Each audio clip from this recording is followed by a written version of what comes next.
Assalamualaikum warahmatullahi wabarakatuh. Bismillahirrahmanirrahim. Alhamdulillahirabbil alamin.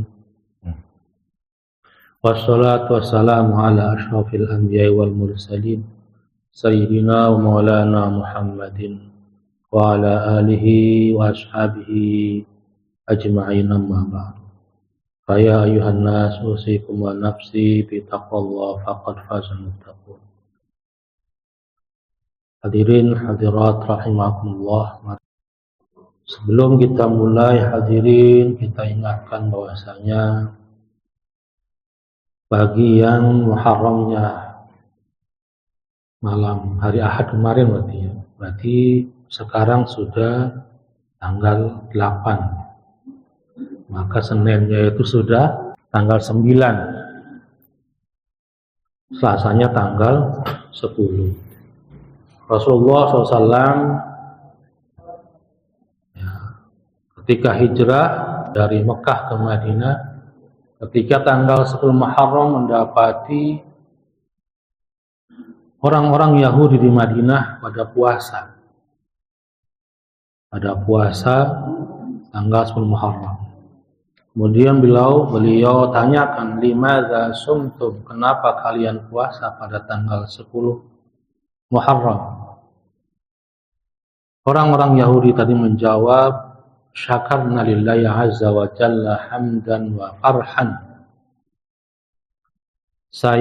Kami bersyukur pada Allah dan bergembira karena pada tanggal 10 Muharram lah Nabi kita, Nabi Musa alaihissalam, Allah selamatkan dari kejaran Raja Fir'aun dan pasukannya ketika menyeberangi Laut Merah dari Mesir menuju Palestina. Dikejar, kemudian Allah berikan mukjizat yang berani mengejar Nabi Musa.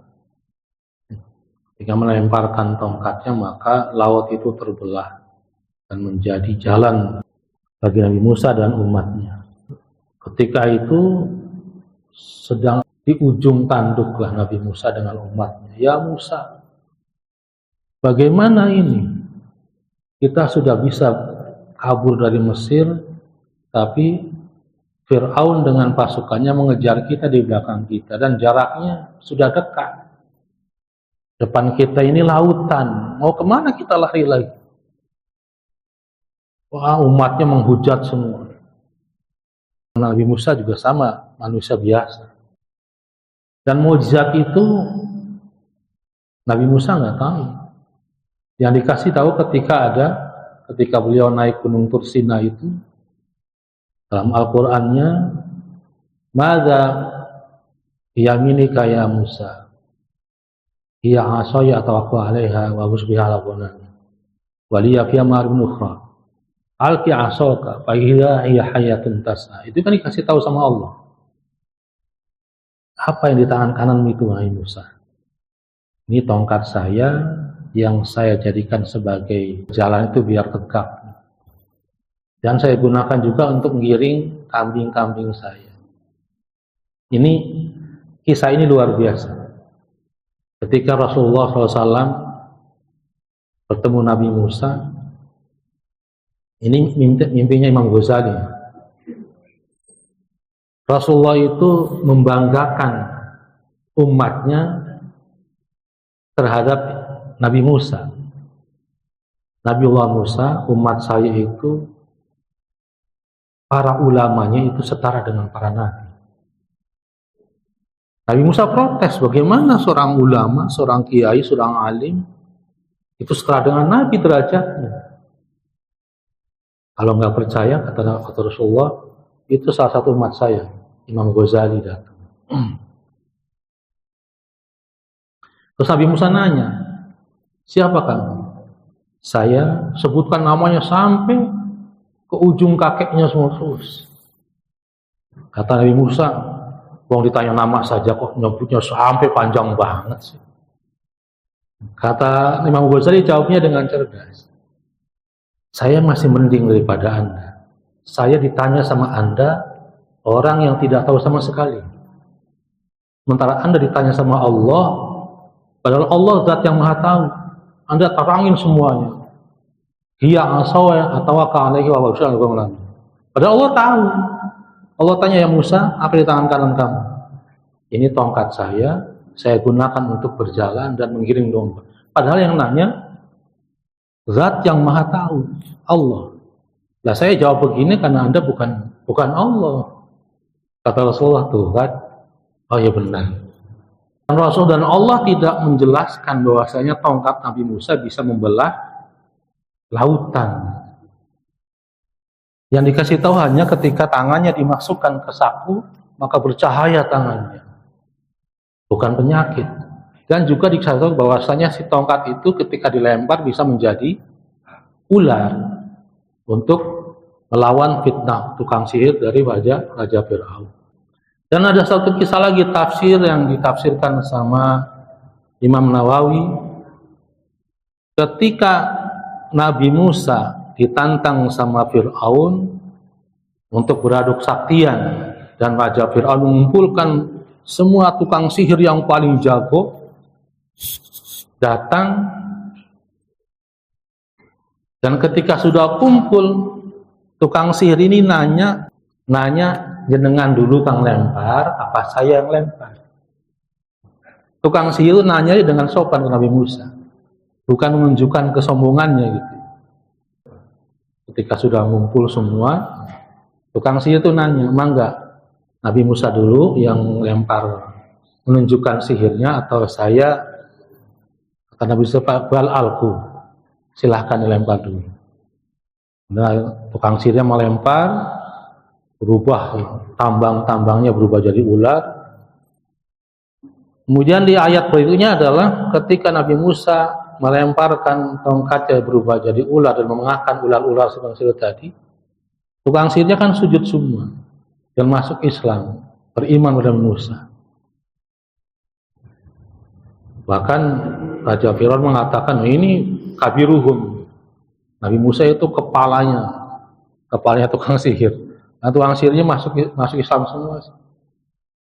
Padahal itu Allah berikan hidayah karena adabnya tukang sihir tadi. Ketika awal kali tantangan, mangga Nabi Musa dulu apa saya dulu? Ya Allah, karena adabnya, karena sopannya Allah kasihkan hidayah dan mengakui bahwasanya yang dilakukan Nabi Musa bukan sihir. Kalau sihir beradu nggak begitu. Ini mah sihir dilawan malah dimakan. Nah, ketika nyampe di pinggir laut tadi, Nabi Musa bingung, ya Allah, karena Allah merahasiakan ini. Wah, hajatnya luar biasa. Akhirnya Allah berfirman, lemparkan tongkatnya, lalu terbelah laut. Terjadi pada tanggal 10 Muharram. Kata orang Yahudinya, itulah yang menyebabkan kami berpuasa, karena gembira, bersyukur. Ditunjukkan dengan puasa tanggal 10 Muharram. Kemudian Rasulullah bersabda kepada sahabatnya, nahnu ahaqqu minkum min Musa, kami lebih berhak dari kalian terhadap Nabi Musa. Maka disunahkan untuk puasa tanggal 10 Muharram, cuman untuk membedakan kita dengan orang-orang Yahudi, maka dibedakan puasanya Tasu'a dan Asyura. Tasu'a itu tanggal 9 dari Tis'un, Asyura dari Ashrun tanggal 10. Sunahkan puasa tanggal 9 dan tanggal 10 Muharram. Kemudian juga para ulama menganjurkan kita untuk bermunajat ketika malam tanggal 10-nya. Mangga sok mau salat tasbih dulu, salat hajat, zikir, kemudian bermunajat. Pada tanggal itulah Allah SWT menyelamatkan semua nabi-nabinya, seperti Nabi Nuh, kemudian Nabi Yunus, kemudian Nabi Ayub. Maka kita anjurkan berdoa, ya Allah, sebagaimana Engkau selamatkan mereka semua, Maka ya Allah kami mohon pada tanggal ini, malam ini, selamatkan kami semua. Tapi khusus untuk saudara-saudara kita yang di Palestina, biar merdeka. Kita hidup di zaman yang luar biasa, zaman di mana pembantaian itu ditunjukkan dengan nyata di hadapan kita. Orang-orang Yahudi dengan bengisnya membombardir semuanya, mau anak kecil mau tua bodoh amat. Karena itulah kita subhanallah sebagai orang Islam, kalau tidak bersatu ya susah. Padahal mereka hanya pendukungnya cuma 3, Amerika, Inggris, Jerman. Nah, tanggal 9, tanggal 10. Para ulama ada yang menganjurkan untuk diantaranya tadi salat hajat, kemudian bermunajat pada tanggal 10, malam 10 Muharramnya. Kemudian ada yang menganjurkan untuk membaca qulhu 1000 kali, kemudian menyambung silaturahmi, kemudian memberikan sedekah kepada para yatim dengan mengusap kepalanya. Ketika tangan kita mengusap kepala anak yatim tadi, berapa helai rambut yang kita sentuh, setiap rambutnya mengandung pahala 1000. Allah akan angkat segala kesusahan yang kita alami. Bismillahirrahmanirrahim. Masih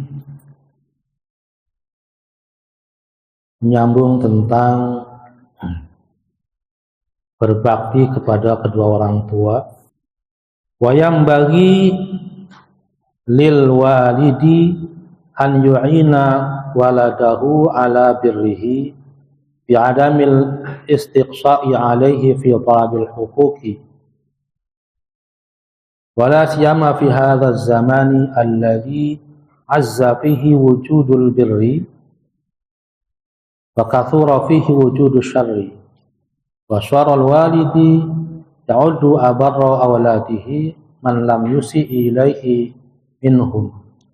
Dan seyogianya orang tua an yu'ina waladahu untuk membantu menolong anaknya ala birrihi, menolong bagaimana menolong anaknya dalam berbakti kepadanya. Anjurkan untuk menolong anak kita supaya bagaimana dia berbakti kepada kita. Dengan bagaimana? Dengan mengajarkannya, dengan mendidiknya, dengan memberikan kemudahan. Manusia itu abdul ihsan. Manusia itu budaknya kebaikan. Maka jangan sampai terjadi ada anak lebih patuh kepada orang lain daripada kedua orang tuanya.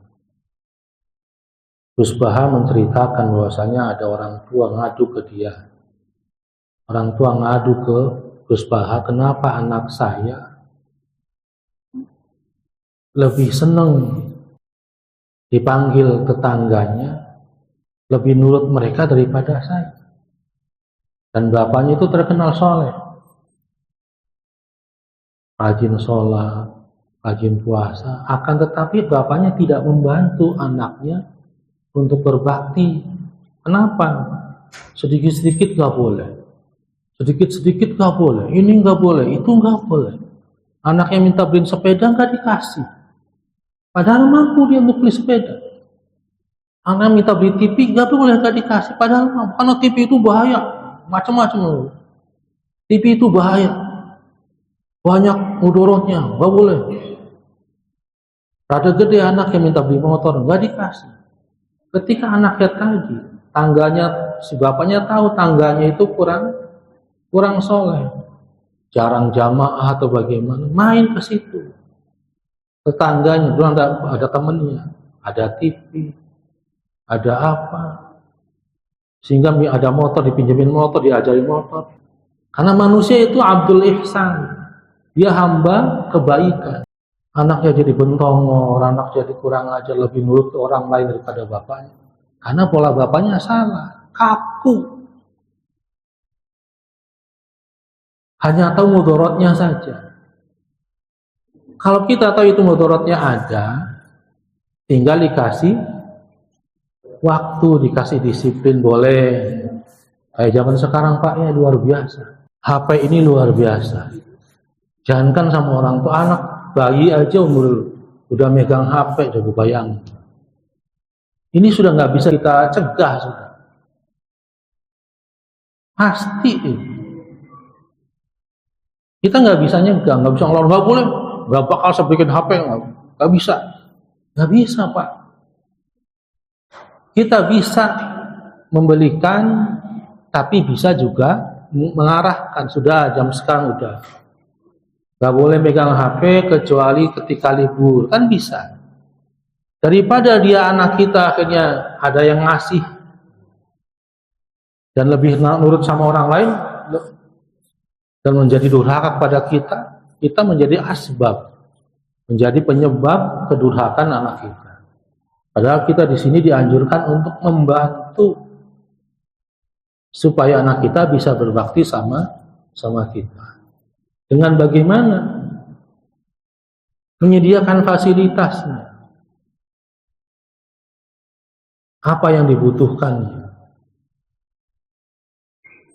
Dan tantangan kita sebagai orang tua luar biasa. Kenapa anak kita ketika dipanggil sama kita jarang langsung menjawab? Menjawab tapi tidak langsung responsif, langsung datang. Barangkali karena kita juga. Ketika anak kita butuh kita, anak kitanya sibuk, akhirnya rada dicuekin. Faktor kedua adalah harus lebih canggih daripada HP. Jangan sampai anak kita lebih nurut kepada orang lain daripada kepada orang tuanya. Karena tadi al-insanu abdul ihsan, manusia itu budaknya kebaikan. Siapa yang berbuat baik kepadanya, maka dia akan nurut kepadanya. Ada video yang saya lihat tukang ojek online, ada anak perempuan remaja, SMP lah, nangis. Tapi tukang ojolnya ini soleh. Ditanya kenapa nangis? Ibu saya jahat. Kenapa yang minta beli HP nggak dikasih? Tukang ojolnya ngasih HP, ini HP. Ya Allah, abang baik sekali. Terus ibu kamu jahat. Kata ojolnya, padahal ibu kamu melahirkan kamu dari kecil. Dirawat sampai gede gini masa jahat? Saya ngasih sekali doang nih HP. Maksudnya menyadarkan.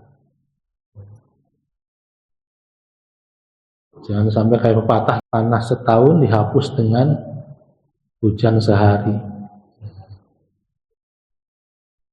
Maka yang bagi lil walidi an yu'ina waladahu ala birrihi. Seyogyanya seorang tua untuk membantu menolong anaknya untuk bisa berbakti kepadanya. Kita harus cerdas, boleh menuruti keinginannya dengan syarat. Maka bakal alangkah senangnya anak itu ketika dibutuhkan. Putri saya, bah, beliin HP. Ntar, kalau sudah hafal 1 juz, dia senang, alhamdulillah senang punya HP. Jangan sampai kebablasan. Wayanya sholat, wayanya belajar, wayanya ngaji. HP-nya disimpan, bila perlu disita. Tidak ada HP selama sekolah kecuali libur. Berarti hari Ahad libur kasih. Bi'adamil istiqsai alaihi fi farabil hukum. Tanpa membebankan kepada mereka dalam menunaikan hak-hak kita. Jangan kita mendahulukan hak-hak kita sebagai orang tua atas anak-anak kita. Itu dalam rangka agar kita membantu anak kita untuk bisa berbuat baik terhadap kita sebagai orang tua. Jangan menuntut terlalu banyak hak kita terhadap anak. Sebagaimana hadis Nabi, "Laisa minna man la yarham shaghirana wa la ya'rifu syarafa kabirana." Bukan termasuk umat saya orang yang tidak sayang dengan anak kecil dan tidak hormat terhadap yang tua. Wala siyama fi hadzal zaman alladzi 'azza fihi wujudul birri. Apalagi fi hadzal zaman, di zaman sekarang ini, alladzi 'azza fihi wujudul birri, yang sangat susah di dalam zaman tersebut keadaan berbakti. Kita dengar berita-berita di TV, ada anak yang membakar rumah orang tuanya gara-gara tidak diberikan motor. Anaknya minta nggak pakai perasaan, udah tahu orang tuanya kerjanya beca, mintanya motor. Dulu terkenal motor apa tuh, FU, Suzuki Satria. Rumahnya dibakar.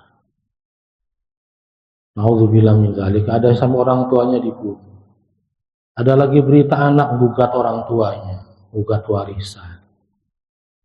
La haula wala quwwata illa billah. Mungkin sebabnya diantaranya ada orang tuanya kurang ngaji dan anaknya juga tidak disuruh ngaji. Pesan Al-Habib adalah satu, jangan sampai anak kita meninggalkan satu, sholat. Kedua, ngaji Quran. Wa kathura fihi wujudu syarri.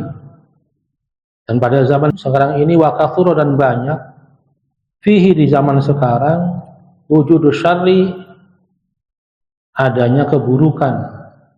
Berarti orang-orang yang durhaka. Wa syarrul walidu ya'uddu abarra awladihi an lam yusi ilaihi minhum.